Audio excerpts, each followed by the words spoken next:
Now, the forecast from around the country.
Is alongside with me. And Justin, I know it's Wednesday, but a lot of people are still looking ahead to the weekend, and you got to tell them about the weather so they can make their plans. That's right. Just a couple of days away, Michelle, and you know, we look at relatively quiet conditions along the coast here toward the Gulf of Mexico, but the eastern seaboard, different story, and that's a concern here with regards to choppy surf, some of those swells making their way out, the large wave action, and also the dangerous rip currents from Henri. So we're going to be following that situation running from coastal New England down toward the North Carolina coastline, looking at this Thursday, Friday, and again on Saturday. So again, rough surf here for the Cape Cod beaches out throughout to Long Island, Jersey Shore, Delmarva, Point South, into Virginia Beach. Temperature-wise, we're going to be looking at the numbers on either side of 80 really across the board. Myrtle Beach, a little warmer here. The humidity is up, and yes, we'll look for AccuWeather real field temperatures to be in the 90s. Could see a shower or thunderstorm any given afternoon with water temperatures into the 80s. How about the rest of the country? Well, let's venture our way out west to Gold Beach, where it will be a little cool. The sun will be out. That'll be nice. It'll sure look nice outside. But again, temperatures down to the 60s. Malibu after some morning clouds. The afternoon boding well. Clouds will be breaking. Temperatures up into the 70s. Michelle. All right, loving that Malibu forecast. Well, no need to wait for the weekend for our next astronomical spectacle. In this Above the Clouds feature, we share a special opportunity you can enjoy even without a telescope.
Storms have been slapping the Southwest since the monsoon resumed earlier this month, but wet days are numbered in the region. I'll explain when it's drying out again. As Fred heads north, it's been spitting two things in abundance: rain and severe weather. We'll take you inside one of the rescue operations after damaging winds took down buildings. All right, welcome to AccuWeather Early. I'm Bernie Rayno. And I'm Michelle Rotella. Bernie, lots to talk about, especially when it comes to Fred. We've definitely seen some reports come in of a lot of tornadoes yesterday. Yeah, and we've also talked about all morning about how much rain came down yesterday across the North Carolina mountains, prompting serious flash flooding. But the rain has some reach. You can see how hard it was coming down in Guilford County in the middle of the state. And it's been so rainy in general in North Carolina that people there haven't been able to wait for a day to mow their lawn. Thus, what you see here out on the riding mower in tropical rainfall. Well, we'll continue to talk about Fred. I don't think today is going to be the best day to get out there and mow the lawn for sure. I know a lot of people want to get those things done, but we're in for a wet couple of 24 hours for the next 48 hours, even for parts of the Northeast and also parts of New England as well. So lots to talk about here. We have flash flood warnings that continue to go on across portions of West Virginia and now eastern Ohio. Take you into where you're seeing some of those outer rain bands starting to stretch their way through portions of Charlottesville, Harrisonburg, and Cumberland right now, and even up through the Pittsburgh area. It's been steady rain for you all morning long, and continuing to watch these showers stretch their way to portions of Erie and Buffalo up into the Syracuse area. Don't expect this faucet, as Bernie likes to call it, to turn off anytime soon. In fact, we could be seeing more flash flood warnings being prompted, and also we're in for some severe weather across parts of the mid-Atlantic and Northeast for today. Look at the rain totals that we've been seeing across places like Charleston, West Virginia, as I mentioned, Columbus, Ohio, Pittsburgh, now over half an inch in the last 24 hours. But I'd say a lot of that was actually over the past couple of hours. So the latest stats with Fred: winds about 25 miles per hour. Northeast is the movement right now at about 20 miles per hour. I do think Fred will slow down a little bit, but with that, we're going to see it becoming a big rainmaker for the Northeast and the Mid-Atlantic. And I think that you can expect to see about 1 to 4 inches of rain with Fred, but in the higher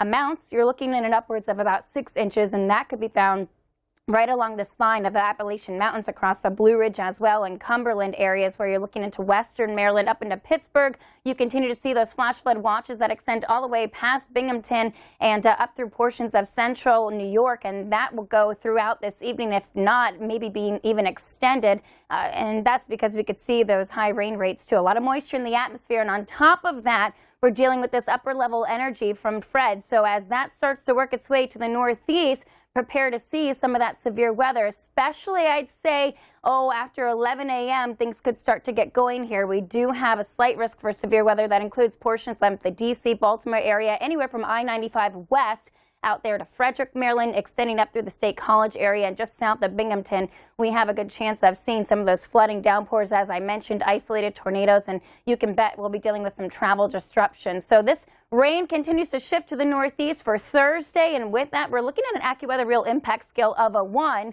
and that is because we're looking at the potential for more flash flooding, local power outages, and those isolated tornadoes this afternoon.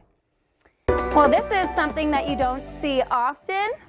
Cacti in southern Arizona alongside running water. The monsoon rain flooded the desert around Phoenix again this week. And Bernie, you're following the storms in the Southwest again today, but it looks like the last of it for at least a little while. Yeah, I think there's a chance, Michelle, that we're going to end this monsoon this week. And not just this week. I think we may come to an end altogether. Let me show you why. First of all, before we get to the end of monsoon, we're going to be dealing with some strong thunderstorms today. Here's what happened yesterday. Look at the isolated showers and the thunderstorms once again in the last 24 hours. I think they're going to be a lot stronger today. Last 30 days, you know, even the month of August, I was just checking some of the stats. We're above normal rainfall for the entire month in Phoenix and Tucson, and this is on top of averaging about 2 times the amount of, or even 3 times the amount of normal rainfall during the month of July. Last 30 days, where you see the green, it's above normal. Where you see the dark green is where you're about 2 to 3 times above normal. So that's what we've been dealing with. And in cities such as Tucson, this has been one of the strongest monsoons we've seen in quite some time.